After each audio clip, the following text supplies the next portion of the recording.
Hey everyone, it's Brandon here again for another video. So, I haven't made a video in a while, and I figured it's time, and I'm in a good mood to go ahead and make one. So, what I want to discuss mainly in this video is that a lot of people in life, but more specifically when it comes to spirituality and awakening, enlightenment, any of those words you want to use, or God realization. If you're you know, a certain demographic, you'll know what that means. Um, with any of these things, people don't realize what the potential is, how far this can go. And at the end of the day, I would say that it can pretty much always go further. Uh, I've been shown that, and the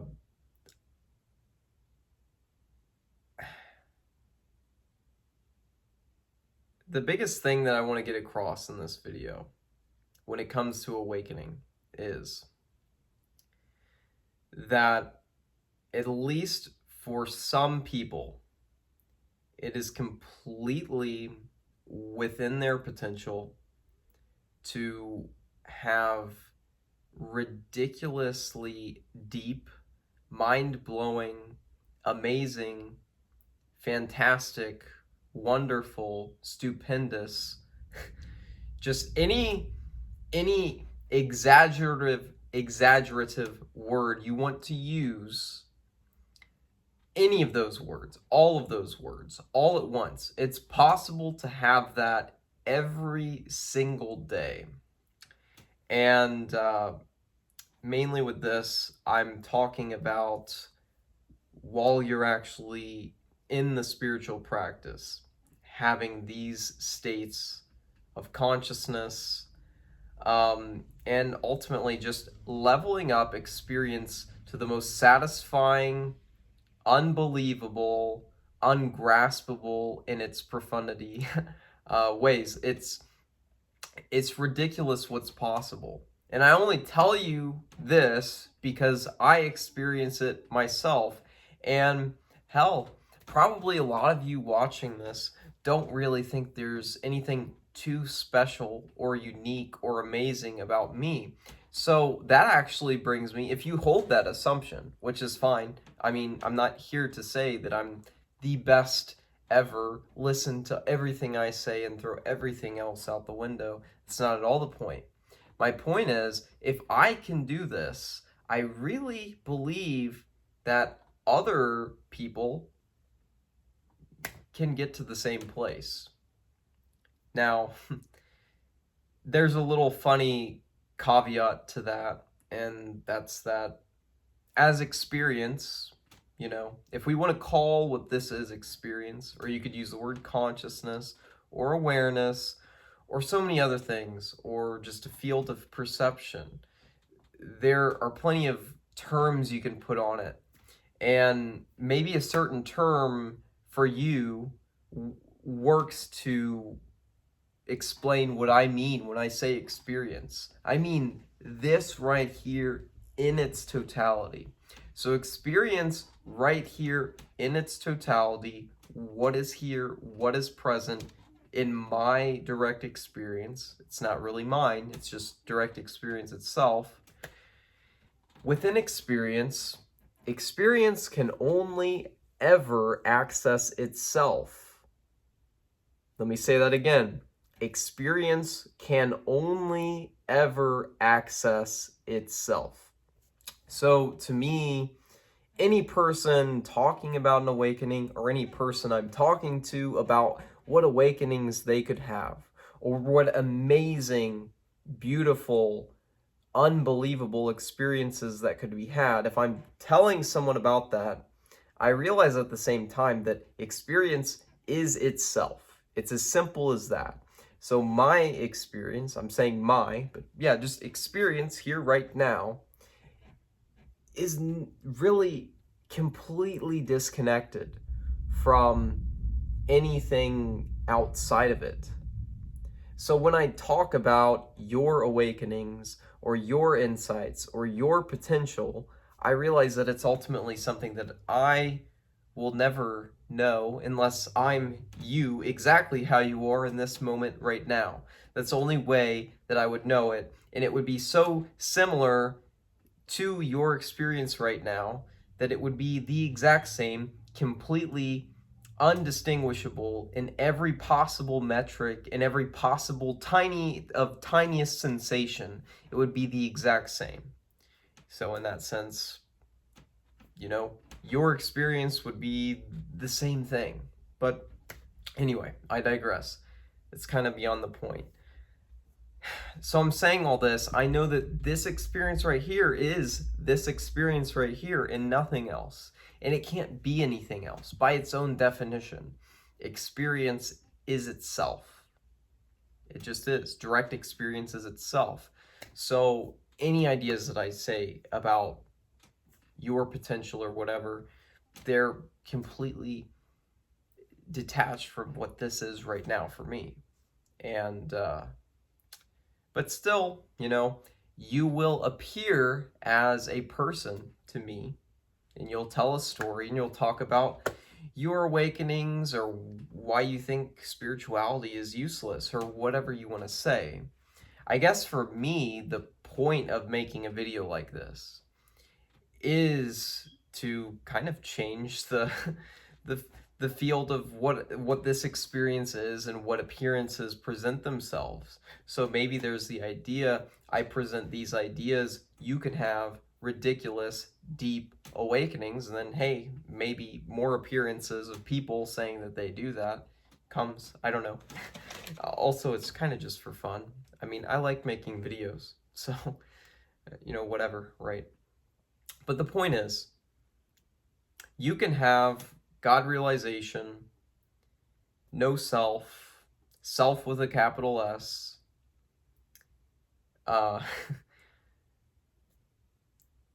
boundless consciousness, or otherwise known as the sixth jhana, boundless space, otherwise known as the fifth jhana, zero gravity, at the level of perception, all feeling of gravity is gone. You can have things deeper than that, such as all sensations can either become gravity or become detached from gravity itself. This is something the mind can do. Maybe not your mind right now, but it can be done. I only say that because I do it. And like I said at the beginning of this video, if you don't think of me as some amazing next level person, and maybe I'm not, maybe objectively, if we can use that word, just realistically, maybe there's nothing ultimately so super special about me. Maybe you can actually do this too. But the point is, I was saying all those things.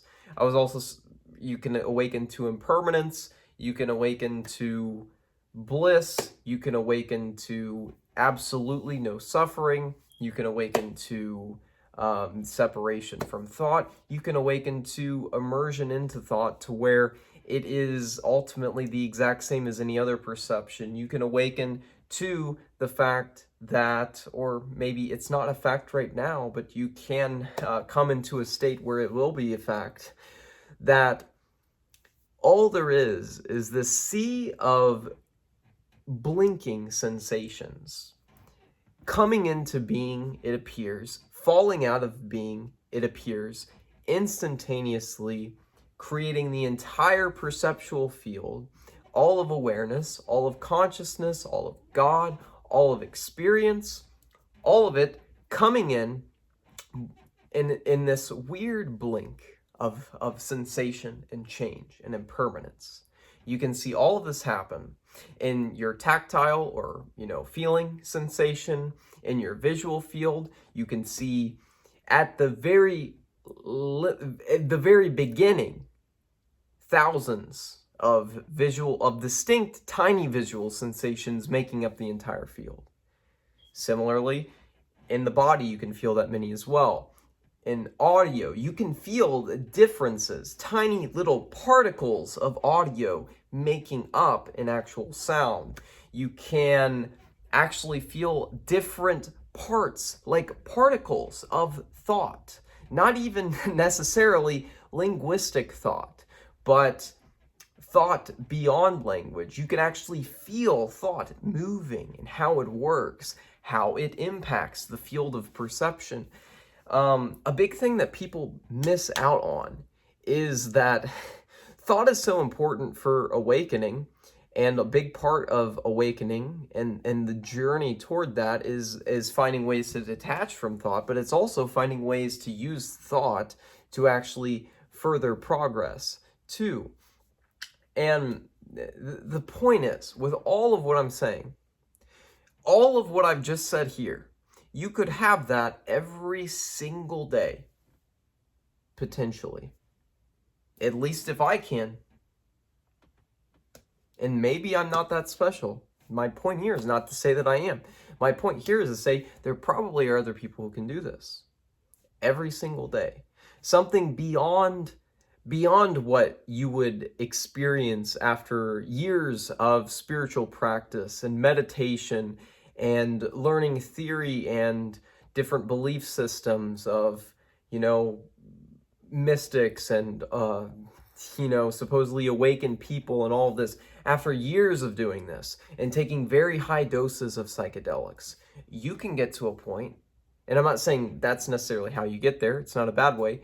What I'm saying is, the awakenings that you would have in that scenario, you've been practicing for years, rather seriously maybe, and maybe even taking very strong compounds, and maybe even being able to get to very incredible and intense states naturally without any substances. You can get to places beyond all of that every single day. It is possible every single day. I mean, for me, it's probably been about 2 or 3 months straight of at least one of these style awakenings. Now, I will say, they started not as strong as they are now, but still stronger than a 10 tab of LSD trip after years of spiritual practice and meditation.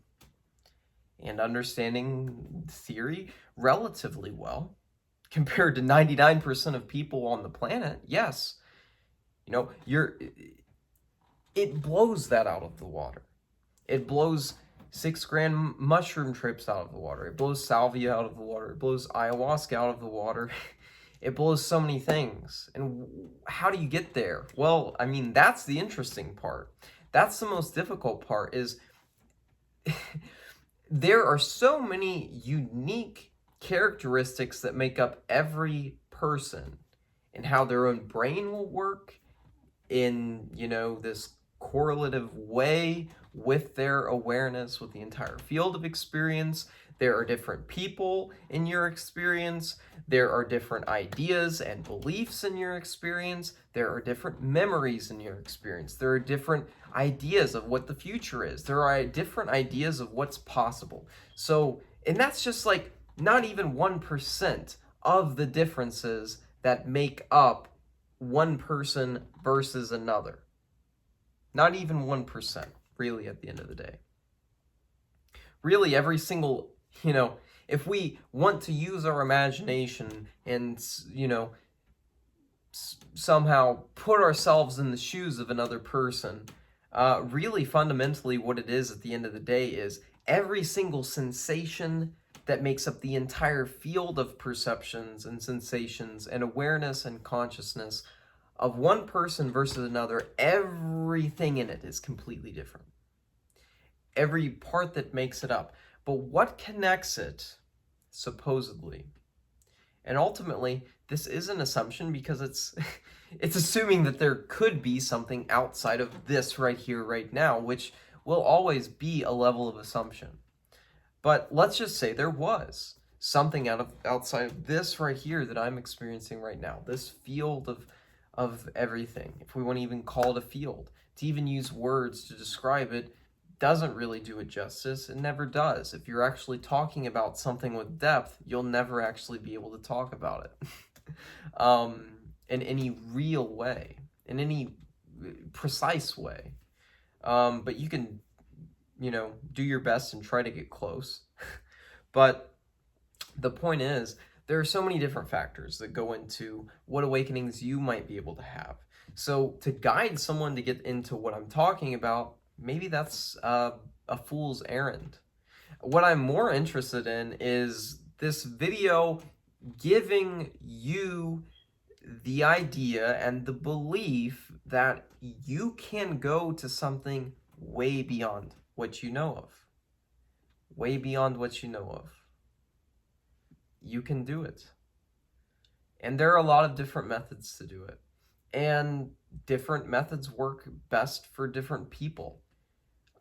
Ultimately, at the end of the day, I think the safest thing is use multiple methods as long as you're using them at high levels of effectiveness. For example, someone could try one thing that I've used a lot in the past, I don't know, 10 months or so, which is Buddhist ideas, practices, all of that stuff. They could do that, and maybe they could get to something really deep for themselves by doing that. But if they do that and they don't have the psychedelic insights that can cause, I mean, they might be missing something. Or if they don't have, let's say, energetic and maybe kundalini type stuff, or even psychic type stuff happening, it could be different. These are just a few factors that go into the types of experiences that I'm having now. So the idea that someone would produce the same awakening as I'm talking about is impossible, really. At the end of the day, if you really get technical, it is impossible that you would have the same. If you had the same, you would be me right now, or in the moment that I'm in one of those really deep awakenings. Now, an important point to give you is, when you want to take consciousness, awareness, experience, whatever you want to call it, Tao, God, the self, no self, whatever, impermanence, if you want to take whatever the fuck it is that is happening for you right now to its limit, if you want to take it to its limit,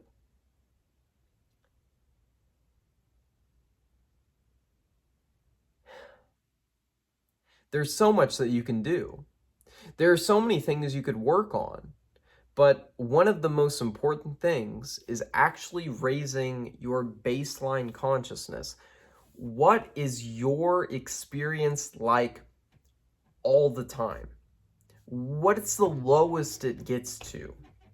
When you change that, and when you raise that, you create a better foundation to go higher when you do spiritual practice.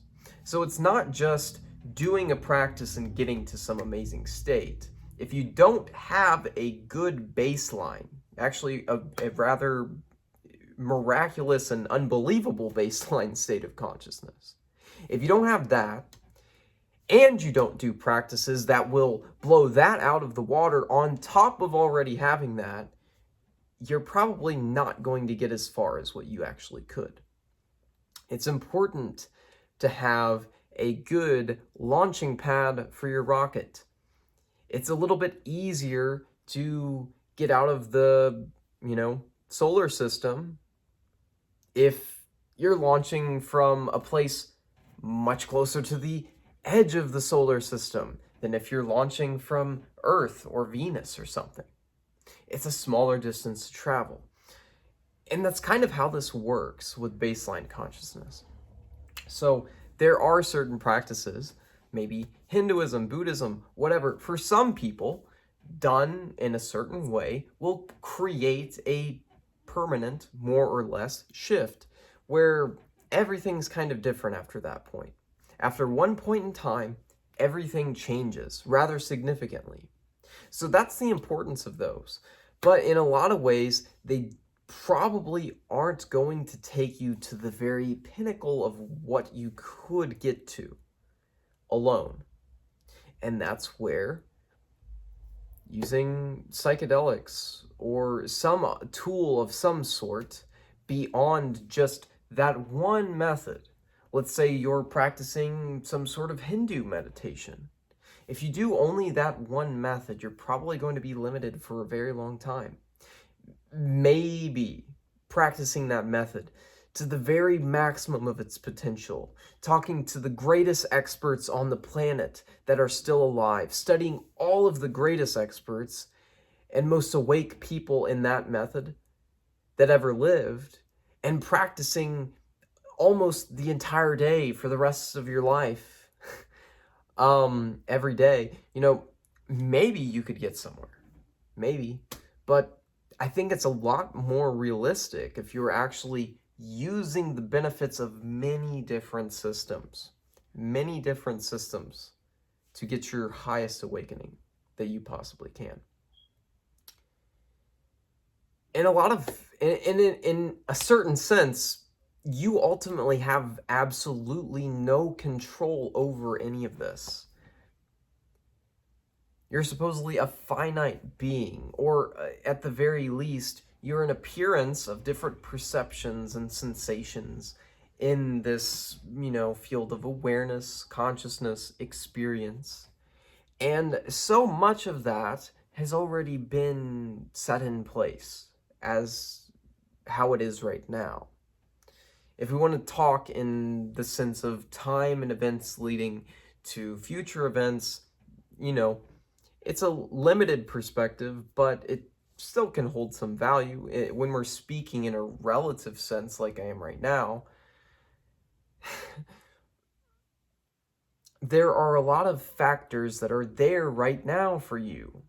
If you want to, use your mind to analyze what factors there are a lot of things that could be noticed and could be said to be impacting your state of consciousness, impacting how awake you are right now or unawake you are right now. And a lot of that is where it's at right now. So, as far as where that's at right now, nothing can really be done other than changing it for the future. But ultimately, even your force of will, even the feeling that you can make a change, is just another one of those factors. So it's odd that there can be this sensation and this belief of, I'm able to control this, but at the same time, it can be seen very clearly that this is simply an illusion. And usually, all the time, really, something that takes place after the action is already moving. It's more like credit gets taken for will or an action being due to will after the action is already doing itself. And there is, at least I've heard some, science to back this up as well, as far as how the brain works. But the idea is there's still this feeling that maybe you can do something, maybe you can change something, and it's fun. It oddly enough, it is part of the appearances, the sensations that are here right now. It's part of it, and it's a really odd thing of how it works, and really, I don't know if it can be described how will actually works, or the lack of will actually works, or how those two things combine. But either way, you at least can tap into an illusion that you have an ability to make change, and then that can correlate with change that seems to be moving in the right direction. So, I don't know. Like I said, kind of the main point of this whole video is to say, hey, you can do better. I believe in your potential, at least. You can do better. You can get experience to go to places or configurations, we might say, that are undoubtedly beyond anything you've ever gotten to before, and that applies for me as well. Really, one of the most consistent things in what you would call a worldview for me would be simply that I'm pretty damn certain that there is no limit to any of this. It can just keep getting better, and maybe it could keep getting worse. It depends what direction it's going, right? Now, of course, that's a relative judgment to see, is it getting better? Is it getting worse? Well, relies ultimately on, something to interpret better and worse. And what is that in most cases? As far as we have, the most intimate contact with, it's a human being self character that has ideas of, oh, this is desirable, this I wouldn't really quite want that, and this plays into how all this works. It plays into it. But yeah, I mean, this is just a fun video at the end of the day. What am I supposed to tell you? What am I supposed to tell you? I just think that you can do better. Doesn't matter if you're Leo Gura or Frank Yang or Daniel Ingram or Dom Murato or all those people combined plus Jesus and Muhammad and Krishna, multiplied by infinity. You can do better. That's all I'm saying. It can get better. So do you want it to get better? A big thing about overcoming suffering relies a lot on a relationship or a relationship change to how the apparent individual within your experience right now interacts with, desire, or how desire plays out within that character. And a lot of getting away from suffering is a changing of desires or nullification of desires and aversions. But I will say that when it comes to overcoming suffering, it actually is far easier than people believe. It's just that most of the time people won't even believe that it can be done, and that's probably the biggest hurdle in getting over it. And there are multiple different ways to overcome suffering, but the point why I even brought suffering up is because at the end of the day, if you want to actually get to the highest possibility for yourself, it, in almost really any case, or maybe any case that you could ever possibly look at, desire was intimately connected with how awake someone got at the end of the day.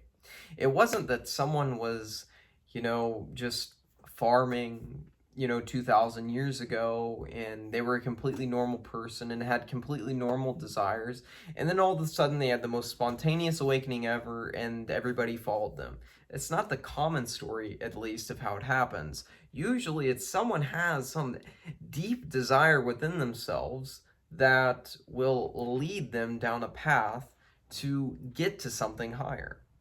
And this desire actually will create suffering itself. And the suffering, if there is any, it will be a sort of fuel to go further, to go even further toward that desire, possibly. That's one way it can be done.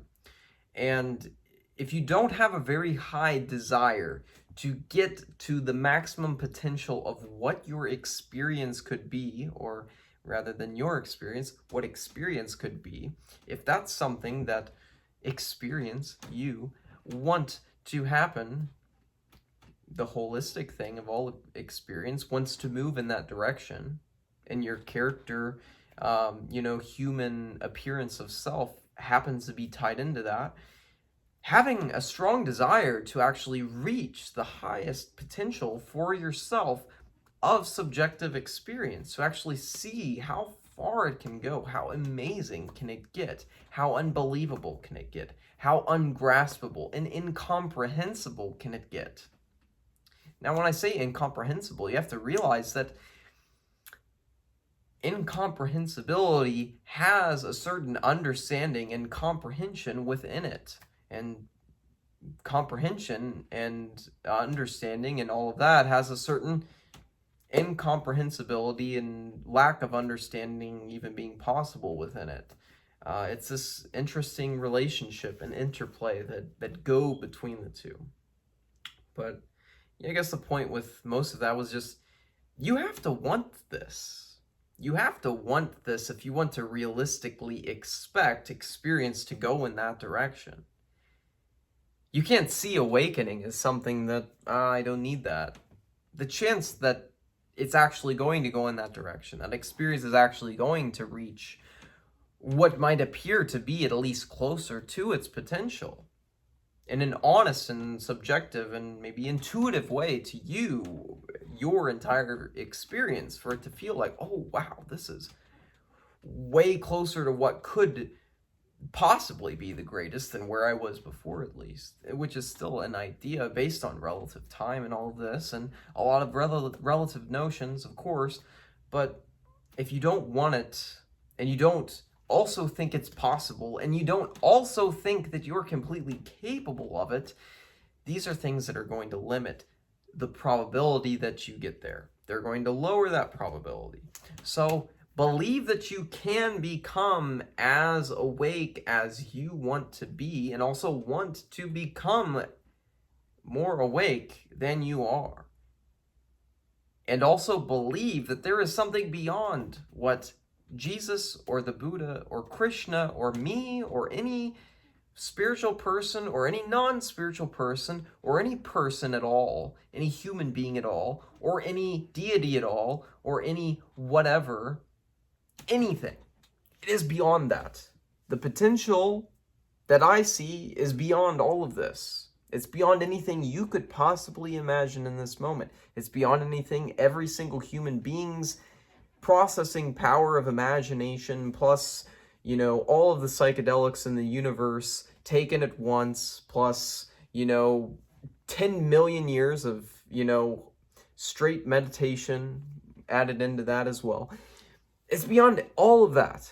It's beyond all of it, what actually can come. And it's something that no one will ever really be prepared for. The deepest.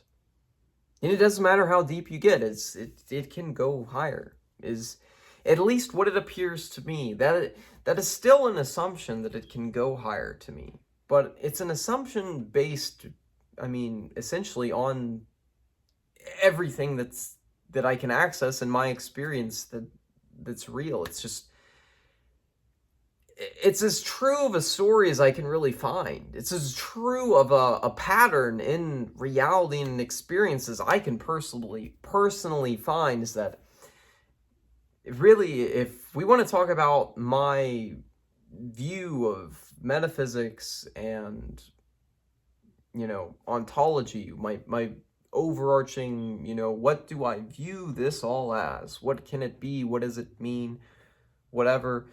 What I really find is that the most consistent thing is inconsistency, or rather, I would usually call it change. It is the change itself that is very consistent, but it's also that it appears that this change can go in so many different directions, but it most certainly, undeniably to me, can go in better and better and better and better and better and better and better and better and better, to the point where you wouldn't even know if you should call it better direction. It can go there. It really does seem as to no end. And I don't know if there's really anything that can stop that. If experience is moving in that direction. It seems the more that experience moves in that direction, the greater probability that it's going to move in that direction even faster and faster and faster and deeper and stronger and more intense and more amazing and whatever. It's just going to increase. It's like infinity with all of any individual value that could ever be dreamt up within infinity, ever be, partitioned and viewed as, a part of infinity, all exponentially multiplying themselves for infinity together.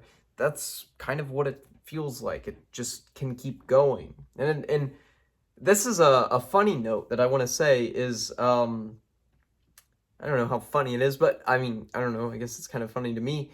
A lot of people talk about awakenings in the sense they're usually just talking about the overarching feel of experience and how profound and awesome that was. Something that I want people to start to pay more attention to is how can that be increased, right? This overarching interpretation of experience be moved in a direction that is desirable and amazing and awesome. How can that be done but also simultaneously, how can more detail, more sensations within that overarching experience be increased as well? How can you see 1,000 distinct visual sensations at once? How can you see 1,000, or rather feel 1,000 tactile sensations within the body at once? How can you smell more? Like the sensations of smell, how can those become finer? How can audio become finer? How can your hearing become finer? How can your thought become finer and more capable of accessing more things at once?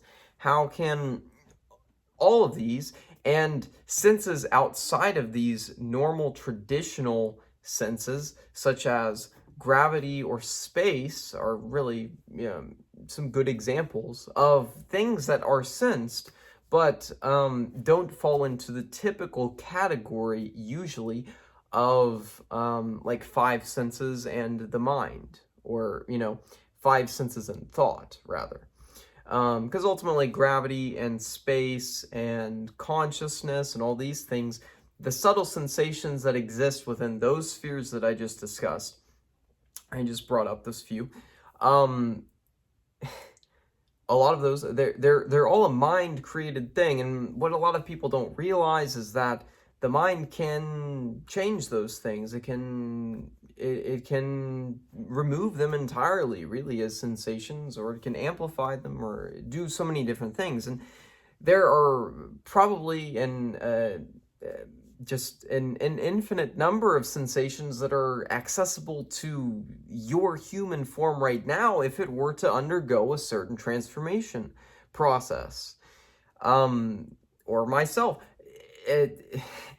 It plays more into that idea where I'm saying it really can get deeper, deeper, deeper, better, better, better. Now, deeper and better are still relative comparisons that happen within a mind and human language and human logic and human understanding and all that. So of course that's a given. That's going to be part of anything that I say. It's going to be playing with this. These are ultimately the colors on the the palette that I can paint with. I of course have to use relative partial notions within reality to explain certain things. So anyway, I mean, what do people get out of this video? I don't know. We'll see. I mean, does anyone really think that they can go the full distance? I mean, I assure you that you most certainly can and can't. Because you can certainly go a distance that will feel fuller than full, but there will be so much more of the cup to fill at the end of that.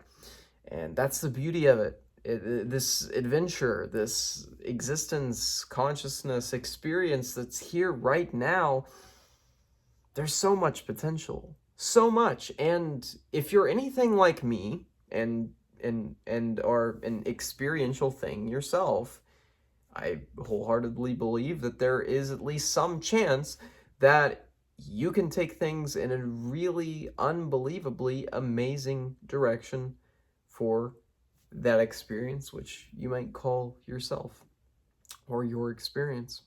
So, hey, that was 38, well, now 39 minutes of talking. And yeah, I feel like I didn't really get to say anything that I wanted in the grand scheme of things, but I got to touch on some small parts, and I just want to say, you can do better, and I believe that some of you will, or at least you'll appear to do better as time goes on, to me. So I guess that's cool. So thanks for watching. If you liked the video, give it a thumbs up. If you have any questions for me, comment below. In the description will be my number for WhatsApp and my Skype username. If you ever want to have a conversation with me, have any questions about spirituality, have any question may I mean some people who talk to me or have bipolar disorder or similar things like me, and they just want to talk to someone who's gone through similar things, especially in the context of spirituality. It does change the sort of landscape of, how and where and why and all of that, of what can happen in bipolar disorder when this sort of a practice and interest is found within life, and you also have that condition. It can become a very rare thing to deal with. So if you find yourself on the spiritual journey and you do have that diagnosis, especially if it's a bipolar type 1 diagnosis, and you just need someone to chat to maybe feel a little bit more sane or get a little bit of a better footing with where things are at, feel free to reach out to me. But yeah, other than that, that's pretty much all I have to say for this video. Thanks for watching, and yeah, I'll see you guys again soon. I think I'm going to try to start making videos more often. We'll see how it goes. I might shoot for once a week or so. But yeah, we'll see how it plays out. But again, thanks for watching, and I will see you guys again.